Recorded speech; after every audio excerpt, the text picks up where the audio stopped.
Happy Friday, everybody. I hope you had a great week. Kids are all back in school, right? So we'll hopefully see some normalcy return sometime soon. Well, today is Friday, August 27th, 2021, and this is your Friday planning video. Last week we did the first part of a two-part series. Today is part number 2. Last week we did 5 items that we should look at going into the back part of this year. Today we'll hit a few more. So not to be forgotten, sorry, the legal side of me wants to just remind you we don't give specific tax advice here, but we are looking forward to working with you and your tax advisor on some of the items that we're going to discuss. So number 6, for those of you keeping score from last week, how about let's use this time to develop a plan to educate your family or have them educate themselves on proper financial habits. So we've spoken a lot about these over the last year or so in the videos, but if you need help, just let me know. Remember, this can be anything from budgeting, knowing when to say when, how to do savings on a regular basis, even understanding your desires on charitable giving. These are things that we want to pass those along, and that is number 6. So number 7, review your insurance policies. In today's low rate environment, you may find that there is some impact on certain insurance policies that you own. So let's talk about reviewing those policies and the ones that you currently have, and let's see if they're still, and let's confirm what you're trying to accomplish with all those policies.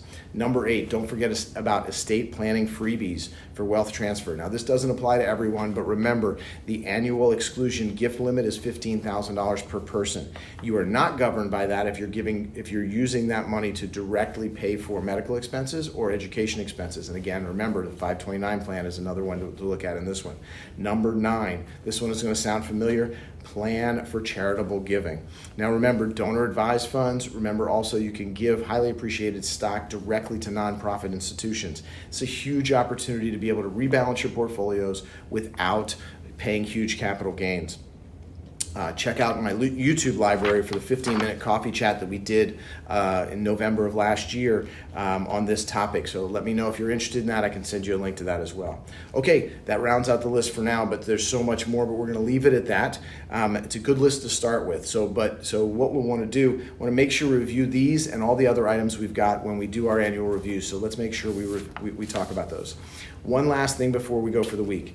A bit away from the planning side, but I wanted to talk about this quick before it gets too stale, the information-wise. You may be hearing that there's a strong belief that the Delta variant has peaked in the United States.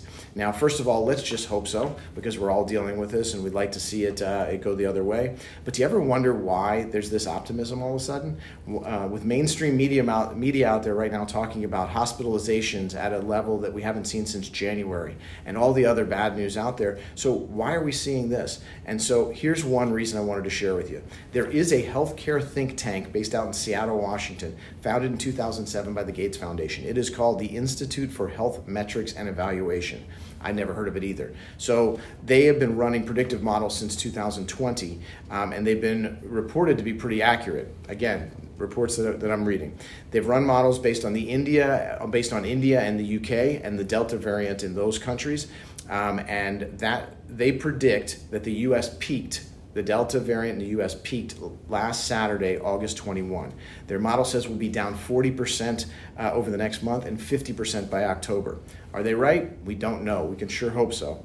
But we have seen slight changes to the better. Positivity rates are down slightly. Hospitalizations are falling. 7-day average of cases are even down slightly. So you can watch for more. But I wanted to give you at least one source for this optimism as we go into the weekend. Don't know if it's right or not. I just wanted to share it with you. I read about it. I thought it was an interesting study to look at. So remember, the Monday video is our in-depth market video. Hopefully you'll tune in for that if that's of interest to you. Remember, you can find those the links to these videos in the emails that we send out. You can also find it on my YouTube channel, LinkedIn, Twitter. And if you have any questions on that, please feel free to share it. Please feel free to let me know. Again, have a great weekend. Stay safe. We'll talk to you next week.